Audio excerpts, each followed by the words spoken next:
So this is, like I said, our first 2026 partnership webinar. We are hoping to engage with you all a lot more in 2026, and you'll see that throughout our webinar today and our plans for the year. I'm Ashley Reyes. I'm with the Cadmus Group. We're a contractor to NACD supporting the partnership. And we've been involved in the partnership since its early infancy stages with EPA and US Forest Service in 2021 when we started with our very first virtual forum that then evolved into the partnership as we know it today. So I'm excited to be here with you all and our excellent guest speakers. We've just done our welcome and our introductions. We'll move into some partnership updates. We'll also hear updates from our state implementers. So we have representatives from Ohio and Connecticut that are supporting the landscape scale restoration grant projects in those states under the partnership. They'll provide some updates on the great work that's been going on in those states. And then we will open it up for opportunities to engage. So we have heard from a lot of the partners about specific things that they would like the partnership to be providing, also looking for opportunities for engagement and how they can better tap into and work within the partnership. And so we'll cover that in our opportunities to engage, and then finally talk about what's next. So with that, I'm going to pass it over to Annika McGurk. Annika is our fearless leader. She's with the National Association of Conservation Districts, which is the fiscal sponsor for the Landscape Scale Restoration Grant. And she is also for anyone who doesn't know, she's also the Forestry Program Manager at NACD. With that, Annika, pass it over to you.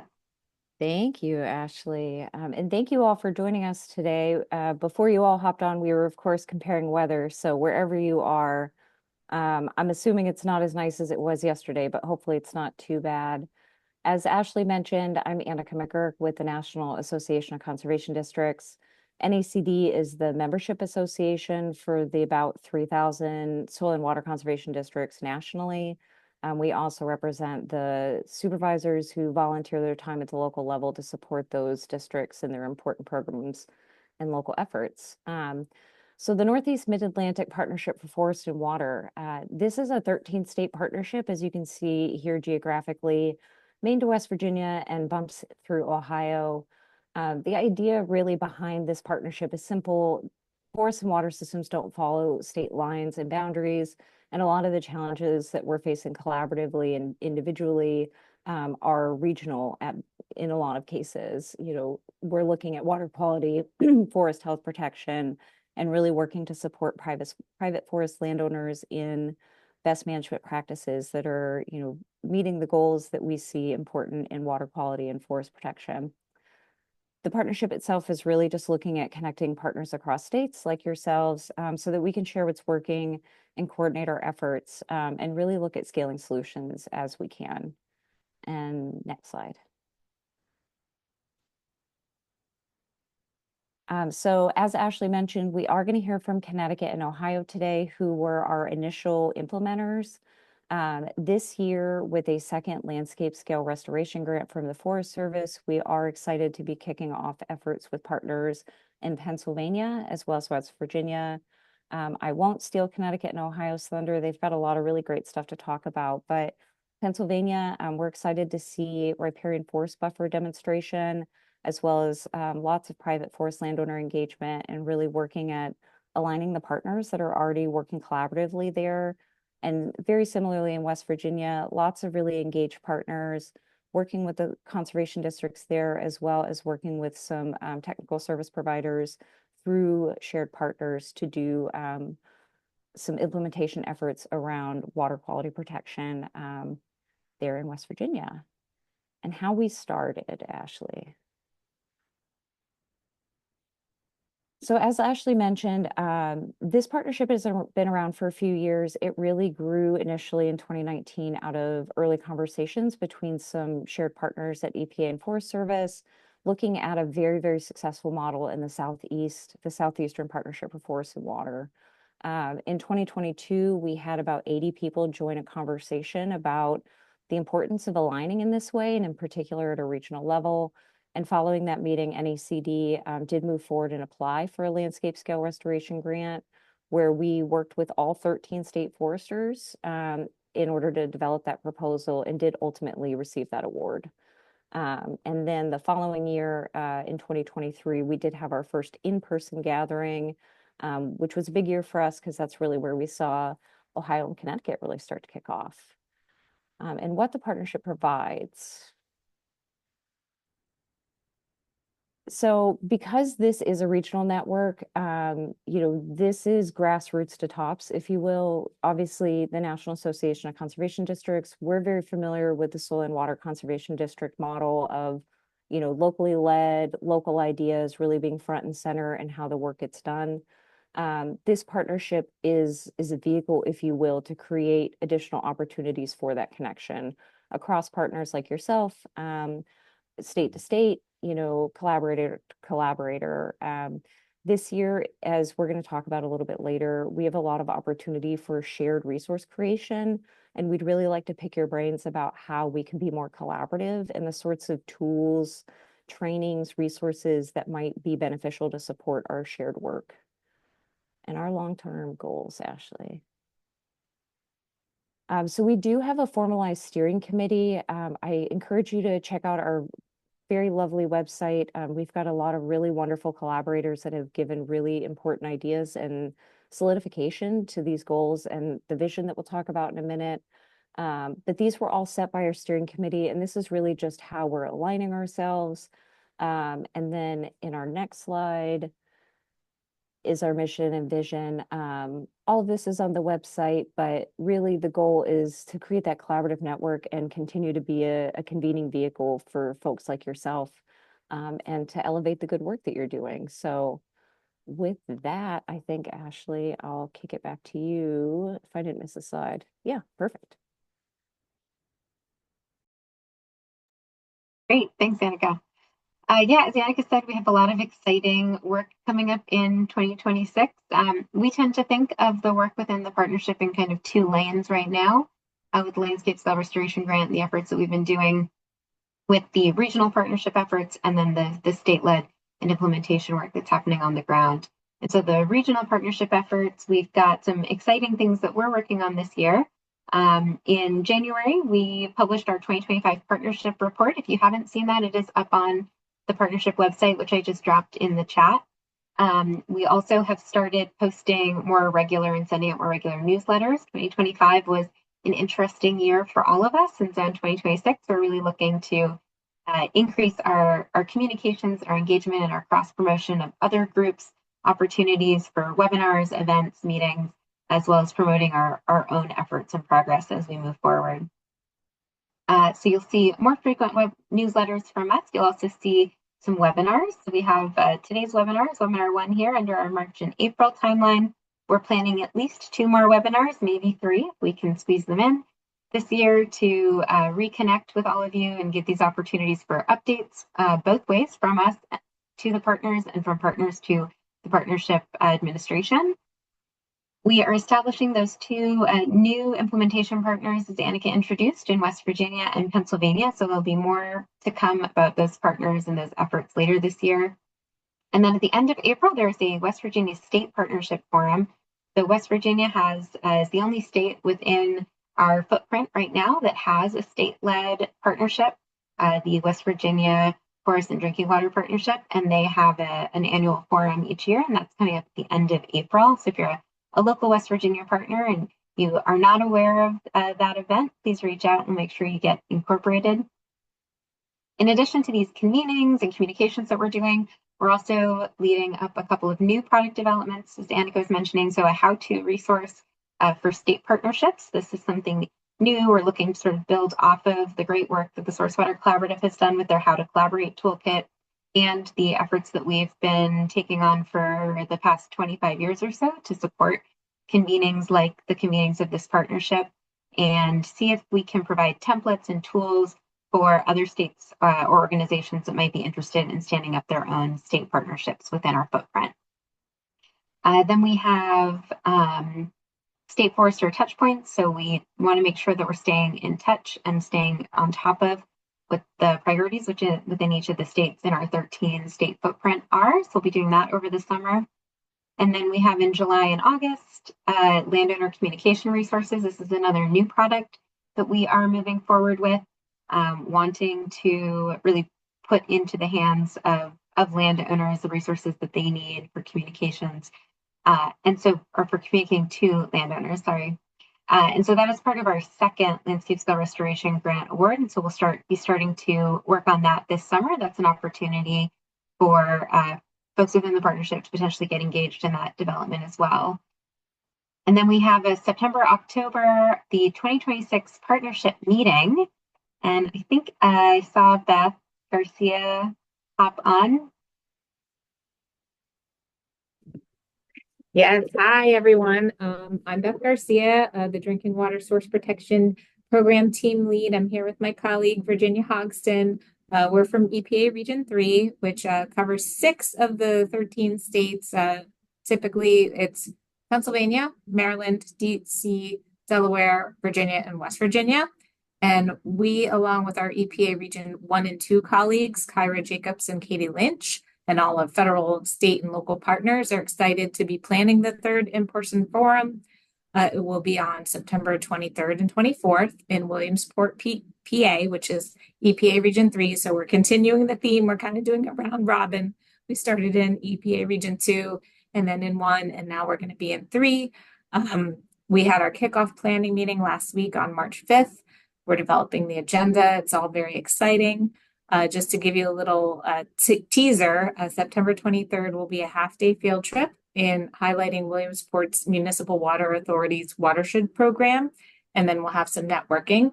And then September 24th will be a full-day meeting at Pennsylvania Department of Environmental Protection's North Central Regional Office in downtown Williamsport. So we're very excited.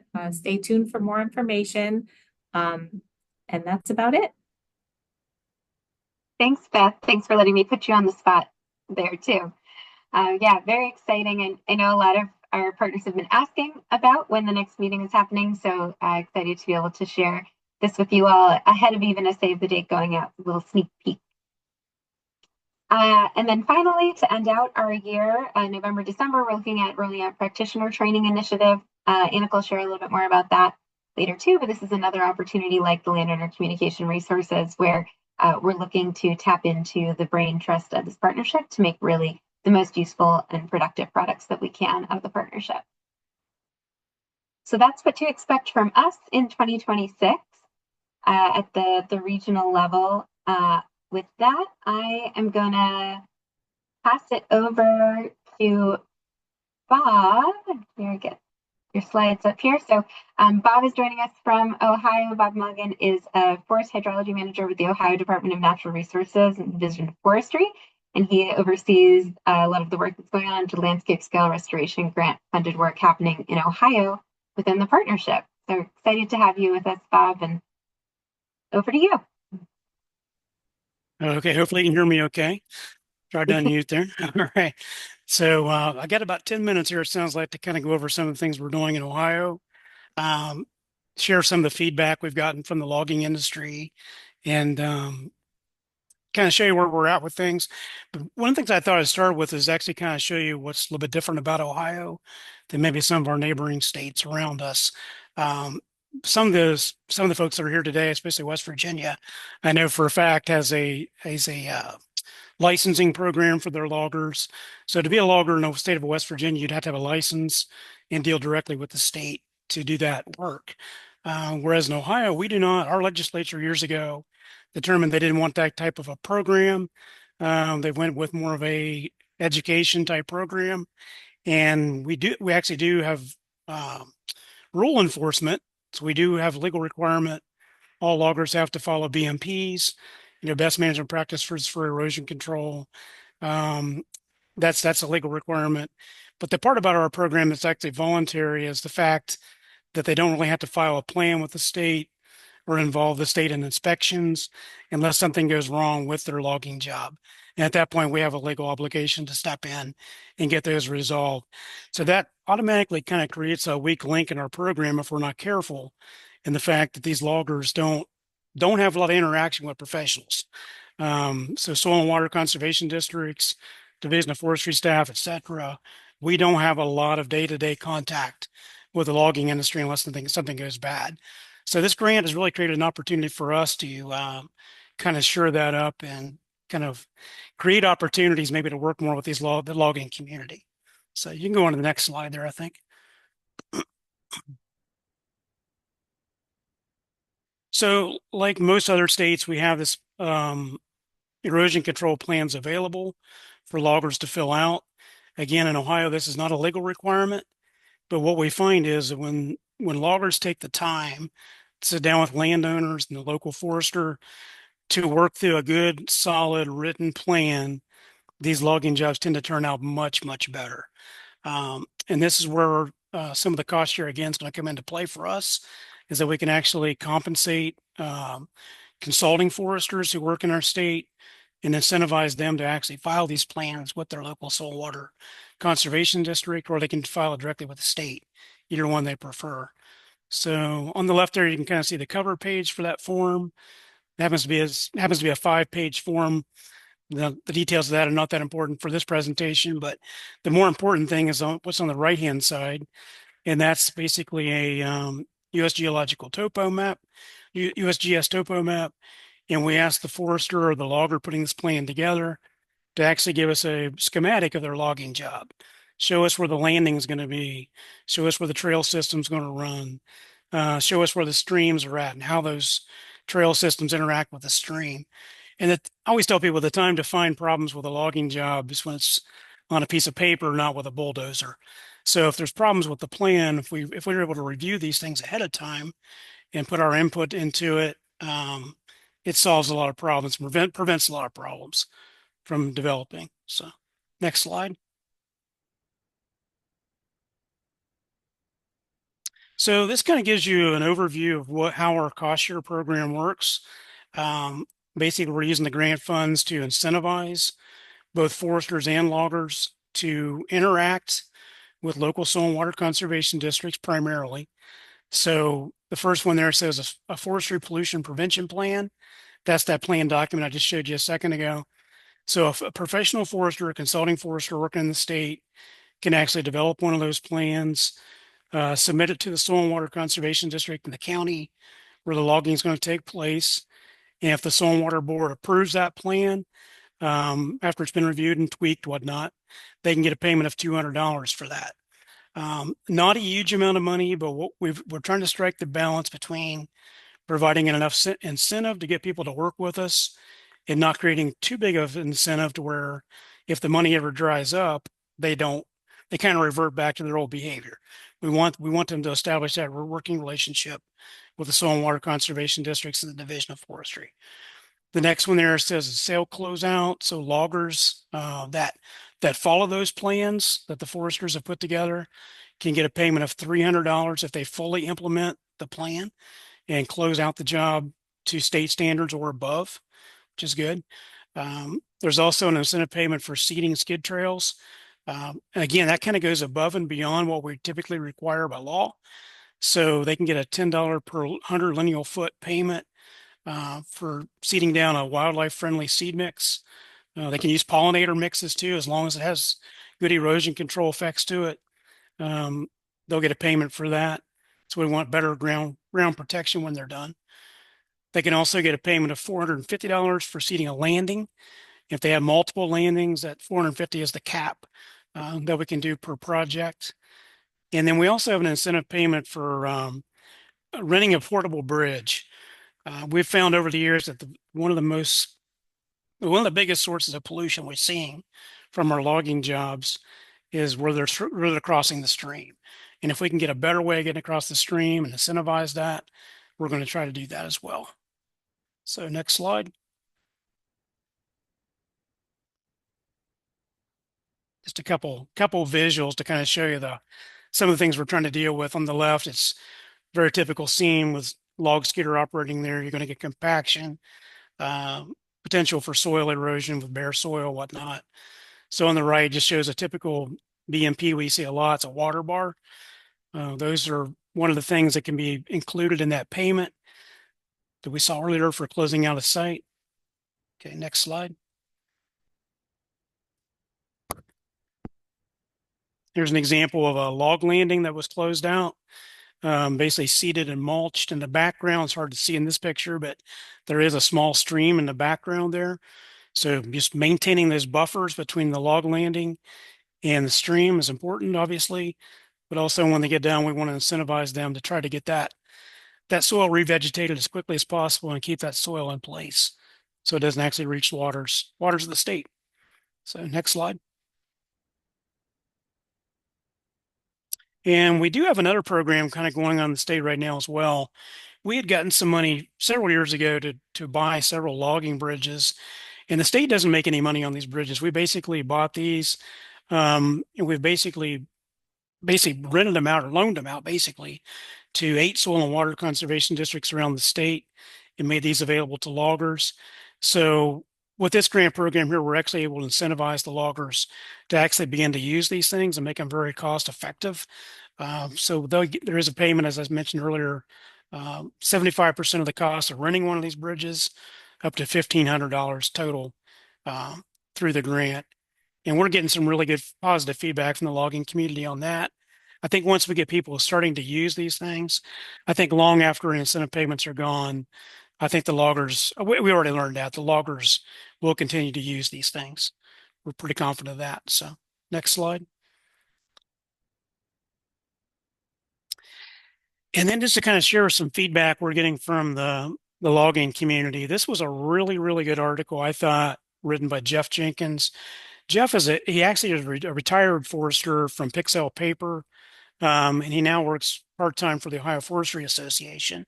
And he's also part of the Forest Resource Association as a consultant for them as well.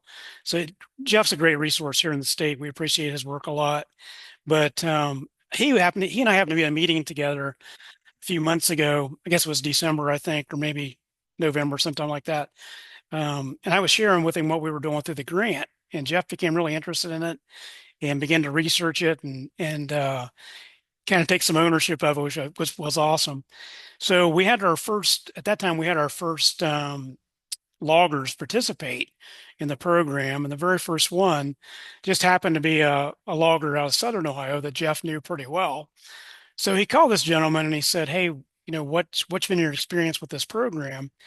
And the gentleman was really, really honest about what his experience was. And he said, "I'll be honest, Jeff," he said, "when I started into this, I was a little bit leery." He said, these plans are voluntary. And I kind of felt that by filing one of these plans with the local soil and water district, I may be opening myself up to more scrutiny than I want. He said, but I went ahead and did it anyway and tried it out. And he goes, honestly, it was the best experience ever because the soil and water folks were very helpful to me. They had actually some really good insights on what I could do differently than what I had planned. So we got the plan approved. They come out and looked at my job. They had some pointers on how to close it out, even better than what I was going to close it out. So it ended up being a really positive experience. And this gentleman's very well respected. And I think the word is traveling pretty quickly in the logging community that, the soil and water conservation districts and the Division of Forestry are not here to hurt you. They're here to help you. And that's ultimately what we're trying to accomplish with this program, is to build that trust between the logging community and the resource people that are here to help them and break down some of those barriers. So I think my 10 minutes is probably up, Ashley, but I know we'll have questions here in a little bit, but that's what I'll share for now. Excellent. Thank you so much, Bob. And yeah, good teaser. So we are going to have questions for both Bob and Denise after Denise's presentation. So if you have any questions, please put those in the chat or jot them down. We'll have a chance to look through chat questions as well as to have folks just come off of mute and ask any questions that you have. So yeah, really great work going on in Ohio. We really appreciate you presenting here, Bob. Yeah, appreciate the opportunity. Thank you. Thank you. All right, great. So now we're going to move on to our second presenter here, and we're going to be hearing from Denise Sebjo.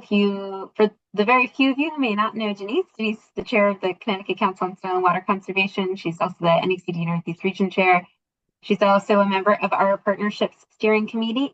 And if you know Denise, those are just a couple of the many hats that she wears. So I'm going to pass it over to Denise to share about the work going on in Connecticut. Thanks, Ashley. You can move right to the next slide. The Soil and Water Conservation District, the Connecticut Council on Soil and Water Conservation is made up of the 5 soil and water conservation districts, as well as the Department of Agriculture, the Department of Energy and Environmental Protection, and Yukon Cooperative Extension. We also have some non-voting members on that, USDA and RCS, the RC&D councils.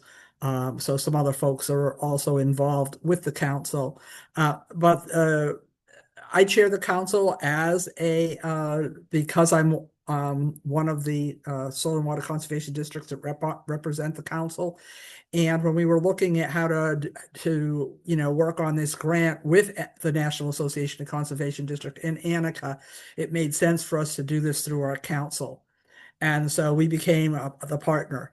And one of the things, and this is what I wanted to stress today, was that we had worked very closely, our districts, with the Department of Energy and Environmental Protection, but primarily with their water units, their people who are working on watersheds, non-point source pollution. That was kind of the wheelhouse that we were working in as conservation districts. I mean, we were doing, riparian buffers and that type of thing, invasive species. So we're kind of doing some of that, but we really weren't working very tightly with the forest division of our Department of Energy and Environmental Protection. Well, that changed with this partnership. And I think I started talking about this for people who came into Connecticut, but we've now seen this come around, and this is what has come out of that. So we are now supporting the Connecticut Landowner Support for Forest Resilience Cost Share Program. And this was a direct, a grant that our forestry division applied for, very specifically asking us to partner with them. And this is part of the stewardship program. And it's basically for those people who are doing forestry practices through the EQIP program, the USDA NRCS EQIP program, or CSP program, that if they have if they are going to do something and get a cost share from NRCS, this actually adds on to their cost share program, so they actually get 100% cost paid for of that forestry practice that is going in. So we ended up getting $3.3 million to match this. So we're looking at being able to match all of these funds. This is going to be a great program. One of the challenges for forest landowners in Connecticut, most of the forests in Connecticut are privately owned. A lot of them are very small folks, and they're not doing forestry, large scale forestry like we just saw from Ohio. They're basically just trying to do forestry management on private property, very, very small parcels. So this is really important because these are people who aren't necessarily looking at getting money from the work that they're doing on their land. So it's really, really important, and particularly in our public drinking water supply watersheds that we're looking at, or any of our cold water streams, are important habitats because they're not doing the work they need to do and not doing it right. And this is one of the things we're looking at. So we're really excited about this program. And you can move on to the next slide. So the other thing that we started working with our DEEP forestry division was training foresters to be technical service providers with NRCS. One of the things that was a challenge is we weren't even getting people to do the NRCS program because there's no foresters that are trained as TSPs. So we were saying, how do we do this? So we just started. We actually held our first 2 workshops for the TSP providers, and basically to allow them to build their skills, and they get paid. They get paid for becoming a TSP provider, for attending the workshops. And so now we have that ability right through.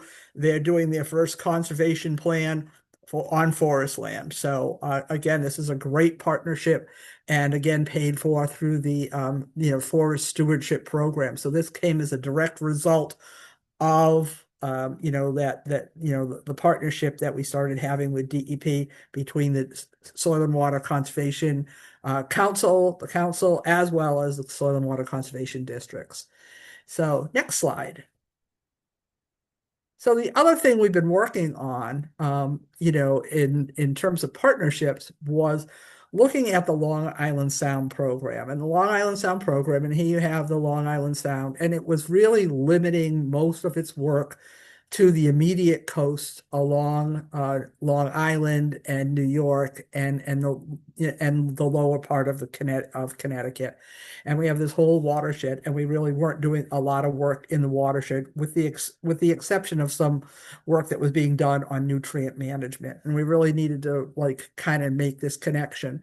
So we had the opportunity with the 2025 Comprehensive Conservation Management Plan to change this. And I think I reported in the meeting in Connecticut that we were looking to update this plan. Well, the plan has now been updated and approved as of June 2025. So next slide.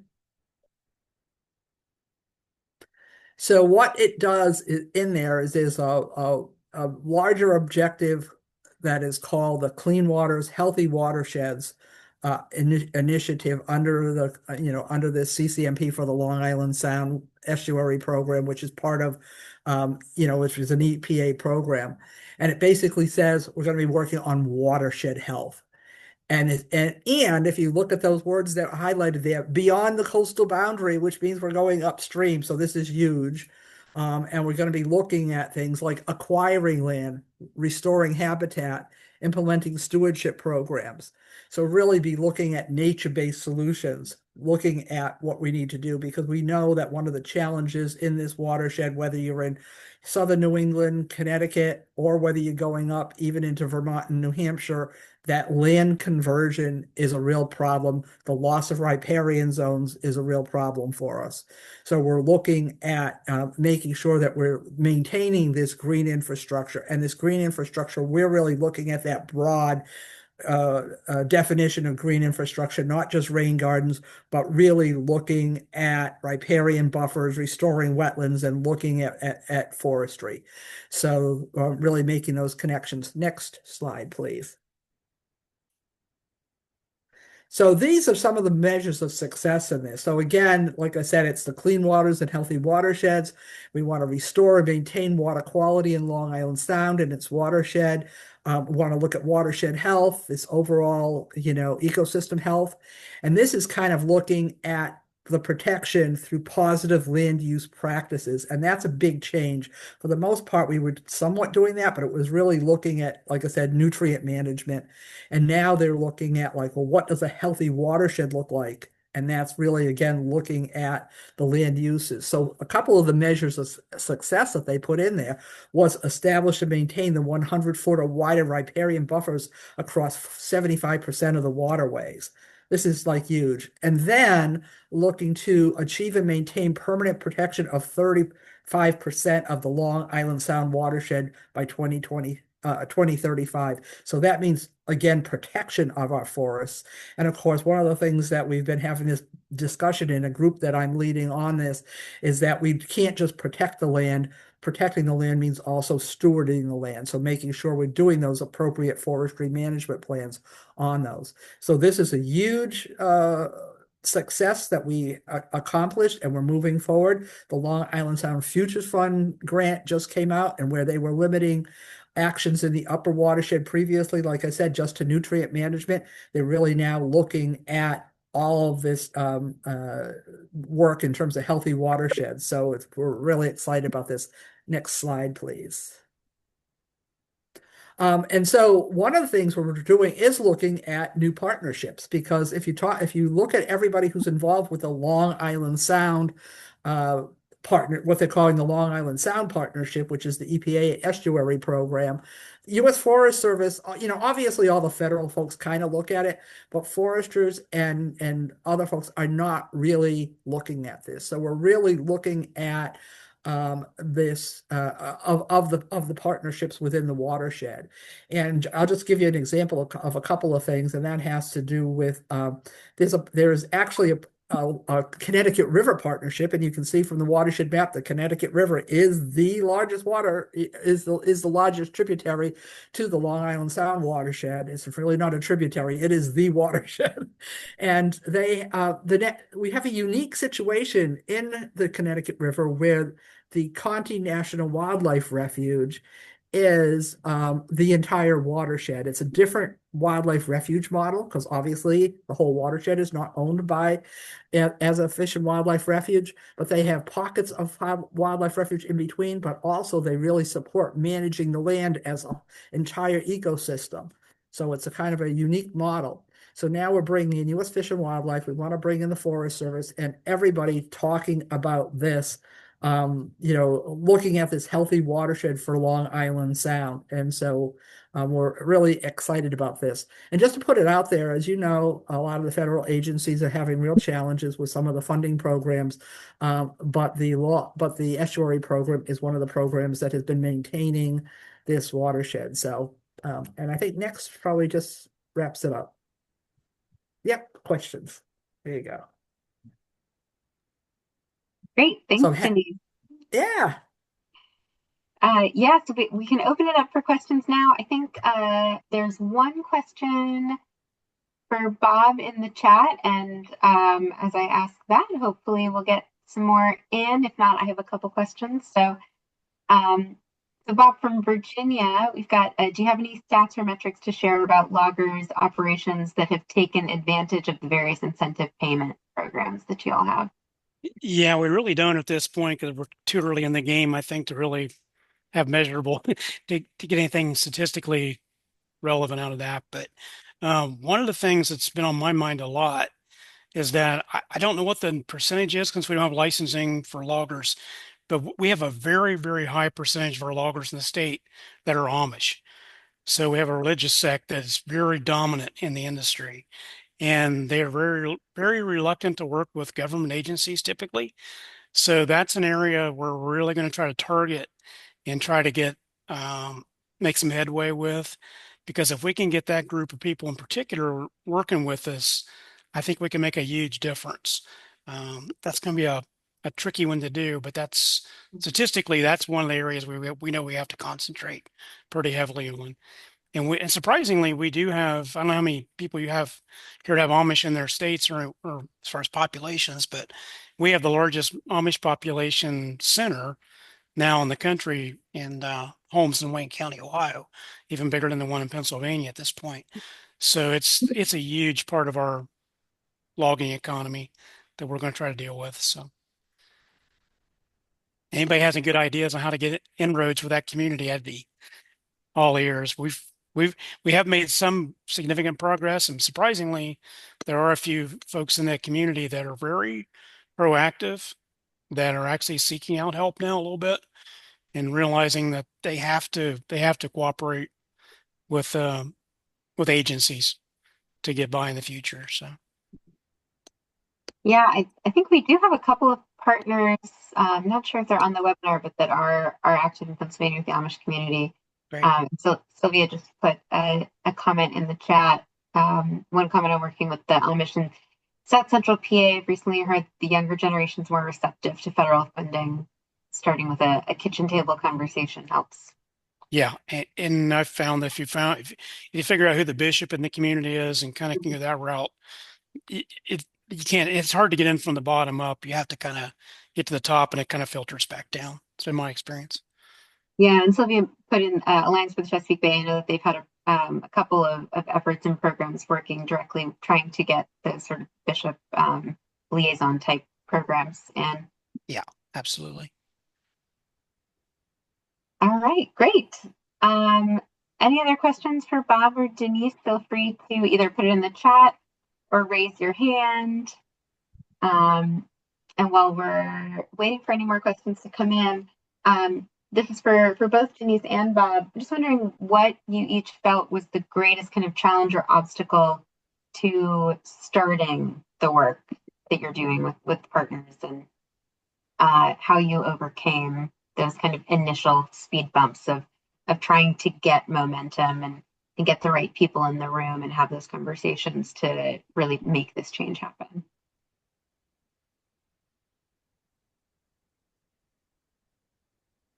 You want to go first, Denise? So look, yeah, I can talk about Long Island Sound. I mean, we have folks who didn't want to go up the watershed. They were there, it was like there's a contingency that it's like that's on the coast who has had access to all of the funds and have directed that. So all of a sudden bringing the upper watershed. Right now, the steering committee for the Long Island Sound includes the states of New York and Connecticut. And so we're looking to open that up now to all the other states, but that's the way that this partnership started. And so there was some reluctance to move up the watershed, even though it's clear that if you want to have a healthy Long Island Sound, you need to move in the watershed. And it's interesting because, we know, for example, that in the Chesapeake, that is something that was done right away. Really going up the watersheds. That said, I think we're the first ones who have put in the CCMP this concept of healthy watershed, not just looking at nutrient management, looking at the idea of this connection between increasing biodiversity, soil health, and some other types of things that make up a healthy watershed. That's what it essentially ends up being, how you improve water quality. If you only go after nutrient management and you don't do all of the other things, so you kind of do BMPs around that, but you don't really just have an intact watershed with the nature-based solutions of impact forests, intact riparian buffers, those nature-based solutions. So really looking at this overall watershed health. And we had some folks who were really promoting this, some folks at Yukon Clear and some other folks who were pushing this along with myself and a few others. We were able to do that. So that was probably the hardest thing. I'm going to say that the work with the forestry, once they discovered who we were, that just went fine. And the only challenges we had was the disruption at the federal government, making sure that all the grants and contracts were still in place.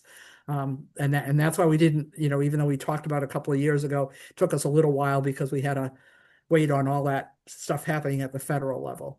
I just want to point out, I put another link in the chat, and I'm going to add one more after this, but there's mapping that Yukon Clear has now done in the watershed. It's a land cover mapping for the whole Long Island Sound watershed.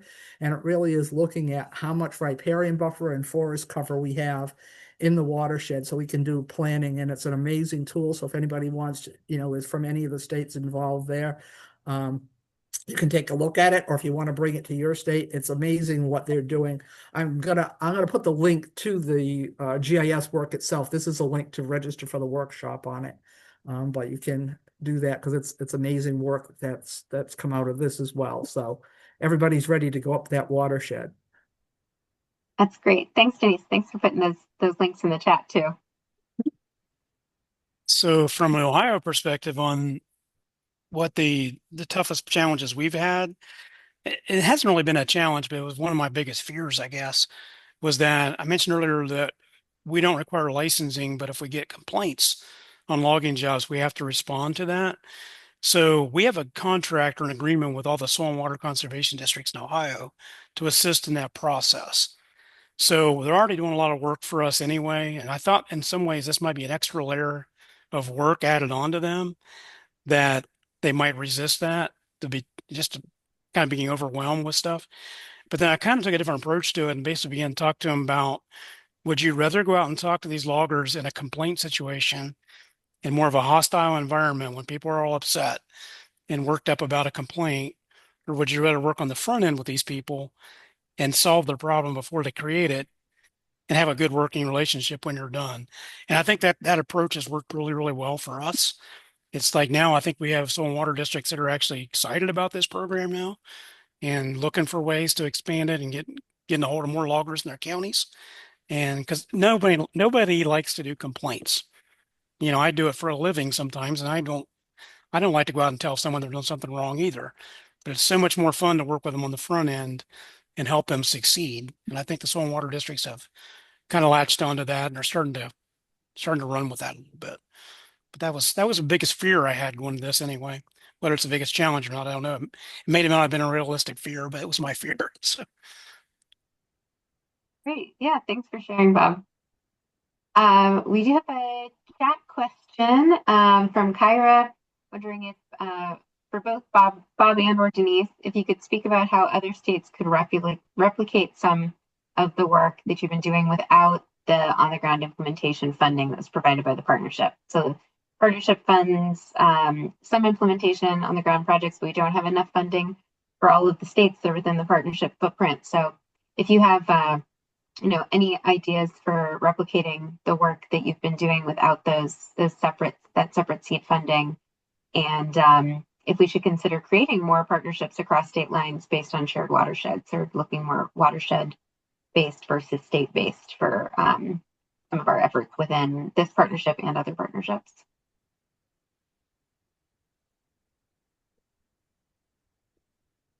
Who wants to take it first?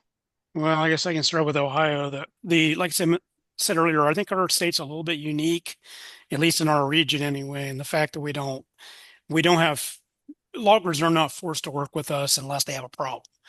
So in that sense, we're really using this grant to solve that issue. But the problem is Division of Forestry can't really change that. The legislature established that. So there's nothing we can do on our own to make them work with us. Some of the other states around us already have that legislatively. Loggers are basically forced to work with the state, whether they want to or not. So in that sense, I guess the state could raise the bar on what their expectations are, raise the standards within each state, and kind of get some of these same effects that way. Would be one way of doing it. Probably wouldn't go over too well with the industry, but that's how that would be accomplished, I guess. I know I've been struggling with this. I've been doing this for 30 some years now, and it's always been a challenge to increase the level of BMPs above the state standards and encourage people to do it without some sort of incentive. We have some operators who are just really, really good at it, that value the reputation of their business, and they will step it up way above that just as a marketing tool, and because they have the ethic to do it. But it's hard to do without some kind of incentive, is my opinion personally. Yeah, so I'll just address, I think the partnership piece, that there's a lot of groups doing work. Like I mentioned, this Connecticut River Partnership, it used to be called the Friends of Conty National Wildlife Refuge, and they just within the last 2 years changed their name to the Connecticut River Partnership. But there's opportunities where there are groups like that, whether it be, and to utilize. So I think, how do we utilize them and make sure all the partners are working together, that they understand, make sure that, if it's EPA or if it's NRCS, depending on, what you're doing, that we're bringing in the Forest Service, that we're bringing in the Fish and Wildlife, as well as then all the partners who work in that, because we tend to be siloed a lot, and we can't. And I love to bring up the idea of the Long Island Sound watershed. Most people don't know the Long Island Sound watershed, and I showed you the map there. It's the public drinking water supply for the city of Boston. And as well as the cities of Hartford and Springfield, and basically all the larger cities, basically all of Connecticut. So any of the large cities in Connecticut, but also, like I said, Springfield, the city of Boston, the largest city in New England, it's the Long Island Sound watershed. So we have all of these public drinking water supply watersheds within this sub watershed. So I think trying to make all of those connections, and I think that people starting to talk about healthy watersheds and this whole idea of land use or land use cover that we put in there is really important, because sometimes we get right to the problem and how are we going to take care of this, but and we're ignoring the overall health of the watershed, and we're ignoring this whole piece of land conversion, which is one of the number one challenges, even in our more rural areas, is land conversion. So how do we take care of that? And I think these partnerships can happen without funding. The implementation won't the implementation of what the partnerships want to accomplish, you're going to need dollars. That's where the Long Island Sound Futures Fund comes in. That's where the funding from the, Forest Service came in to do the stewardship work that I described. But it wasn't, but the partnership itself, I think can happen without that. And then it's a matter of like, well, where do we seek funding? What are all the opportunities for seeking funding different places? Yeah, obviously we're working on two entirely different kind of projects, but I found the same thing even with what we're doing. We've had years and years and years of relationships built up with the logging community. Like I sit on the Logging Standards Council in the state, which that works with the loggers chapters out the local level. So we've built those relationships, and without those relationships, even if you had the dollars, you couldn't do anything with it if you didn't already have that groundwork laid and all those relationships established and figuring out who all's on the same page. But I think at the end of the day, a lot of people have the same goals.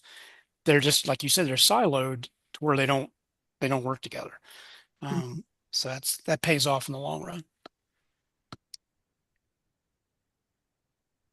Great. Thanks, Bob. Thanks, Denise.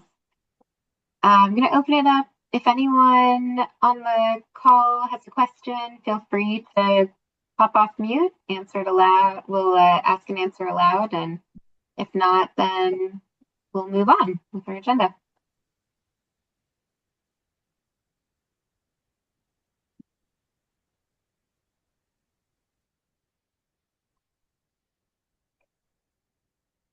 Okay, well, thank you so much, Bob and Denise. We really, really appreciate you presenting today. I know, Bob, we talked briefly about also maybe having some kind of separate resource that we developed, like a one pager or something to show out to the partners about the program and successes and lessons learned. I think, Denise, we could do the same with Connecticut to really help elevate the work that you all have been doing, the challenges you've overcome, the opportunities you've identified, and where things are going next in both of your programs. So just another big round of applause. Thank you for all of you. Appreciate the opportunity. Thank you very much. Right, great. So Bob and Denise were really the big draw on today's webinar, but we do have a few more things to run through with you all if you have time to stick around. We're looking at opportunities to get involved. So like we said earlier, there are the state implementation partners and the work that they're doing on the ground. We also have work that we're pursuing at the regional level, and want to get your input on potential involvement this year. So we are going to launch a poll in just a minute here, but before we do that, we wanted to provide just a little more information about these three resources that we're going to be working on at the regional partnership level in 2026. So the first is how-to resources for state partnerships. I shared a little bit about this when we were talking about when we were on the calendar slide. So this is just trying to pull together some kind of templates and resources that we have used for these Northeast Mid-Atlantic Partnership forums, as well as the state forums, like the forum that's happening in West Virginia in April. Just trying to help folks get started on launching a new state partnership or standing one up, or just convening partners within your state. So how do you identify the people to invite, send out the invitations, sample agendas for state forum meetings, things like that, just to help get the conversation going. If we do have some champions within states who are interested in pursuing some of that partnership building, like what Denise was talking about. And then I'm going to pass it over to Annika to share a little bit more about our other two resources. Sure. Thank you, Ashley. And thank you, Kyra. Your question about the state level partnerships was a really good tee up to Ashley sharing that. Yeah, we're excited about more state level partnership resource development, and then also moving into landowner communication resources. So many of the partners that we engage, whether it's you, whether it's me, whether it's our shared partners, a lot of our end users are those private forest landowners or, private landowners in general.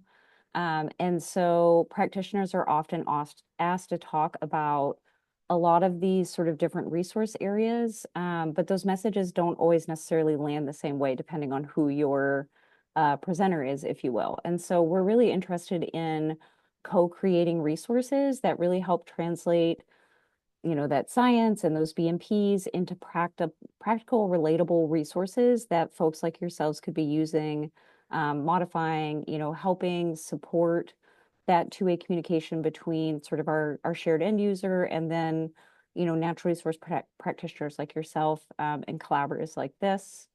And then the next piece that we're really looking at this year is launching a practitioner training initiative.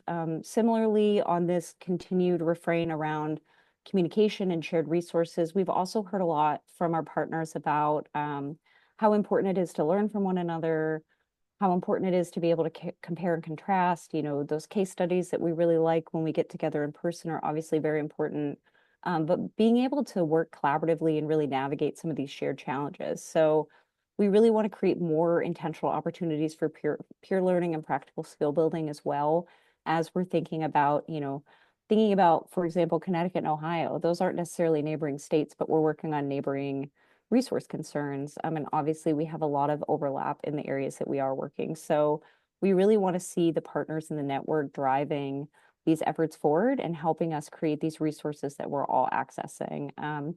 And so Ashley mentioned that she'll launch a poll in a minute, but we're really looking for your ideas, and how these sorts of tools could be a tool and a resource to you and how you might like to get involved. So I'll kick it back to Ashley, and I think we've got a poll to drive us forward in that thought process. Yeah, thanks, Annika. Yeah, I'm going to launch a poll. It's going to, it's just multiple choice. Wanted to give everyone a little primer. At this stage, we're just looking to see if between these, across each of these three, so looking at them individually, you're interested in having a role to either advise, which would be more of that forward point, maybe a meeting or a survey to help us with the design, content, and delivery of these products, to be more involved in reviewing. So once it's developed, maybe getting a sneak peek and getting a chance to provide some input from a user perspective. Or if you just want to be informed, that's totally fine. In that case, we'll just make sure that you know when they come out, and that they're when they're made available. So with that, I'm going to launch our second poll, which you should be seeing up on your screens now. I'm just asking for each of those three resources, if there's a role you'd like to be. You can select multiple roles.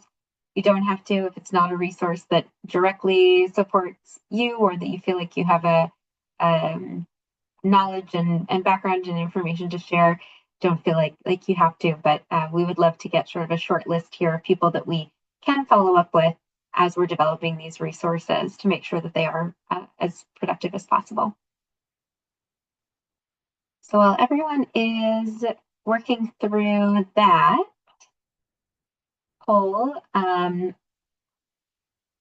keep responding to the poll. We'll leave it up for another minute or two. We just wanted to share, next part of our agenda is going to be sort of accomplishments, announcements, anything else to share. So this is really an open time for all of you. A couple things that we have heard about that we wanted to highlight are a couple of new reports and studies that came out, one on the NICWIF INSR program specifically, and another that preceded that was more broadly looking at collaborative impact. So these are two reports. I'll, once we're done with the poll, I'll copy and put the direct links to these reports in the chat as well. We'll get those sent out with other resources from today. But these studies have come out in support of the impact of these collaboratives and this work really helping to push on the ground implementation. And some of you may have seen the first then evaluation of the INSR grant program, and it really highlighted broad stakeholder engagement. I think it had contributions from over 200 different respondents and interviewees who have participated in different collaboratives within the that have been funded by INSR funding at some point in the past. And between that and the Do More, Better Together, which is a broader analysis of the impact of collaboratives work, the two of the main key points that came out of these were really that collaboration is essential for addressing complex watershed challenges. And we've heard that today from both Denise and Bob, as well as what we're looking at the regional level. And bringing together agencies, nonprofits, and community groups is really a key way to accelerate nutrient and sediment reduction as well as improve water quality and livelihood within watershed communities.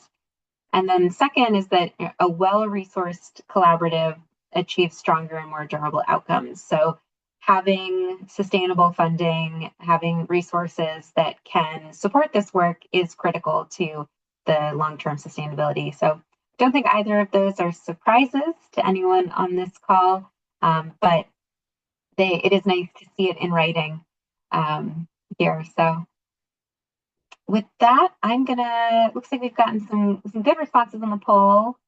So looks like a few folks maybe are still answering the third question. So I'm gonna leave that up just in case a couple more people are still responding, and open it up to everyone else on the call about any updates that you all have. Yeah, Sylvia.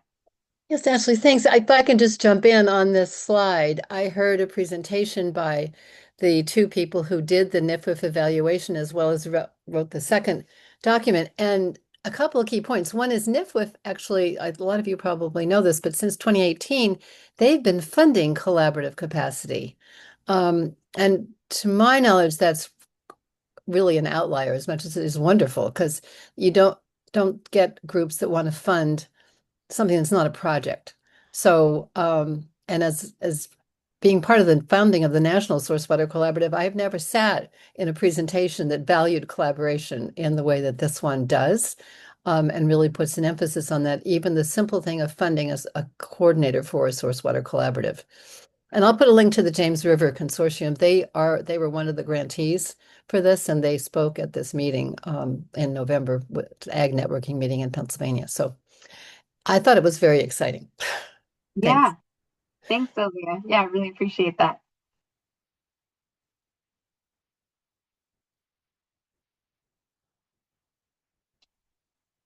All right. Well, thank you all for responding to the poll. We will take that input and we'll follow up with folks who did show interest, and we'll work with you to sort of define what that looks like. But like I said, I don't think we're not looking at a huge lift, but we are looking to tap into the brain trust here, tap into your expertise and experience to make sure that we create really useful products.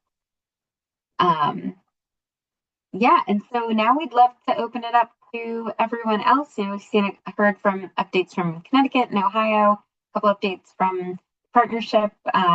We've got these new resources, so if anybody else can share new updates, resources that you're aware of, upcoming meetings, events, or webinars that other folks on the call might be interested in. Really just wanted to give this as some open time for updates. Yeah, Virginia. Hey there. Sorry, it takes me a second with Zoom. We don't use it as often. This is Virginia Hogston with EPA Region 3, and we talked a little bit about the state partnerships. Just wanted to follow up if there are any folks on the line who are from West Virginia. I'll put my email in the chat and would love to connect about the forum that we're hosting. It's going to be April 29th and 30th down in Charleston, West Virginia. So yeah, if you're interested or have partners in West Virginia that are interested, please get in touch with me. Thanks. Thanks, Virginia. Perfect. All right, so Virginia just put her email in the chat. Any other updates that folks want to share while we're here?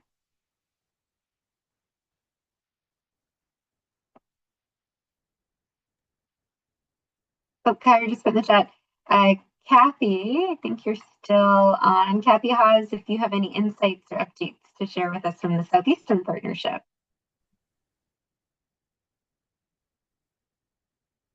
And to put you on the spot, Kathy. Yeah, that's definitely on the spot. Nothing comes to mind that you didn't cover. I'm very excited to see this work that you've done in the profiles from these states, and I've made a lot of notes and some people I want to follow up with. So it's very great, especially what Denise said about bringing forestry into these watershed discussions. That's what we've been trying so hard to do, and just really looking forward to the progress with you guys and can't wait for your next in-person meeting. Great, thanks, Kathy. And Kathy, not to put you on the spot again, but for folks that maybe are newer to the partnership and joining us, would you mind just sharing 2 sentences on the Southeastern Partnership? Yeah, sure. You can go to southeasternpartnership.org and see what we've been trying to do. It mirrors the U.S. Forest Service's Region 8 territory, which is 13 southeastern states. And a lot of the states have statewide partnerships, sort of like what you're trying to get done in West Virginia. And it looks like you're developing some resources for state partnerships. So I put that I'd love to be an advisor on that and share some experiences. But every state seems to be a little bit different with what it needs and what its members want to pursue. So it's great to get that different perspective. Some are focusing more on communication, some are more on communicating with utilities, and some of them want a lot more forest management plans on the ground. Some of them have all the forest management plans they need. So it's interesting to try to seek out the interest of each one of the different parties, so that if you're appealing to their self-interest, whether it's the state forestry agency's state forest action plan, what are the goals within that they want to achieve regarding water quality? So you can pull them into the conversation by looking at what that agency or organization's goals are, because all of it overlaps. And if you can help crystallize this partnership will help them achieve for their own goals, then you get a higher level of engagement, I think, from all the parties. That's great. Thanks, Kathy. And as Kyra put in the chat, the Southeastern Partnership is older than the Northeastern Partnership. It was the model that we really launched this off of, and this Southeastern Partnership does have a lot more of the state partnerships, state-led and state coordinated partnerships within the regional partnership. So yeah, very happy that you want to be an advisor on developing out those template materials, Kathy. If you'll allow. Yeah. Can't wait. Excellent. Okay. I know Sylvia and Kyra have both been putting a bunch of notes and resources and links in the chat.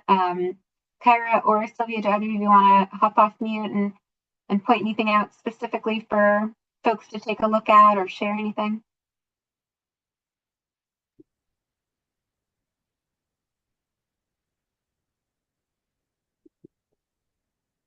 I think the basics of what I put in are just linked to the Source Water Collaborative website. And if you sign up for our updates, you'll get notifications of webinars that we sponsor on a wide variety of topics, surface water to groundwater to collaboration. And we have this collaboratives network, which has 42 source water collaboratives. 12 of them are state. And in connection with what you're doing, I'm hosting a meeting with 11 states who are interested in forming a statewide source water collaborative at the end of this month. So I just wanted to highlight those things. And I put the James River information in there as well. Great. That's exciting. Thanks, Sylvia. And I know a couple of folks did have expressed interest in kind of helping make the connection between this partnership and groundwater. So that is something that we have on our radar to work with you on this year. Oh, good. That makes me happy too. Thanks. Thanks. Yeah, Denise. Yeah, I have a quick question for Sylvia, actually. Sylvia, on the source water grant that they got for doing a collaborative, was that region-specific grant that they were looking at, or is there a national effort on the collaboratives from Fish and Wildlife?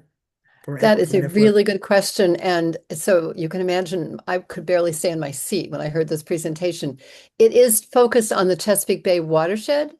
Okay. It's their innovative nutrient reduction grant. And I just ran into the guy from NIFWIF at a meeting last week, and they are planning on expanding this to at least one of the other NIFWIF grant programs. They've got grants all over the country. So they're talking about expanding it to one. I'm hoping to, kind of encourage them to go further. That's my thinking. But yeah, at least they're thinking about it in one, and I cannot remember the name of that offhand, but I can let you know. All right, thank you.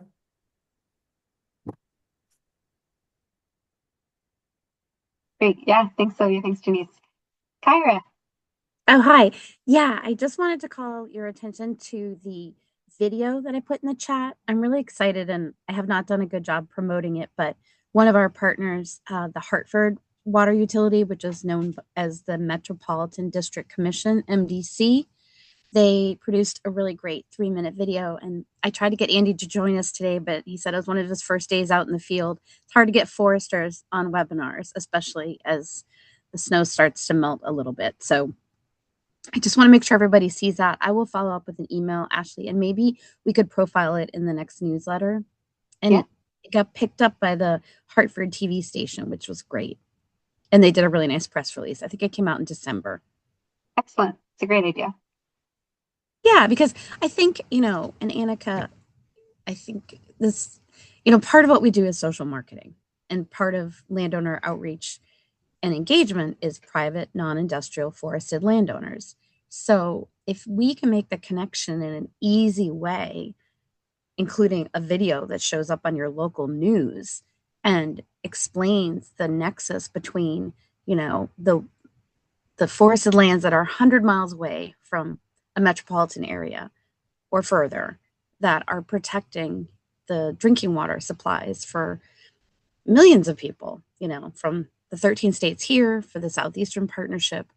And the fact that the Northeast Mid-Atlantic Partnership now meets up with our twin or sister organization, the Southeastern Partnership, it is staggering. We now cover Maine to West Virginia and Ohio, all the way to Texas. So it's just stunning what we can do together. So I love the idea of doing more videos, and I don't know, how others could replicate it. We could certainly ask Hartford how it came about, but I do know most foresters are not the most extroverted. They like being in the woods, but my colleague John O'Neill is on, and maybe I'll start next with Manchester Waterworks and see if we could get Manchester, New Hampshire to do one.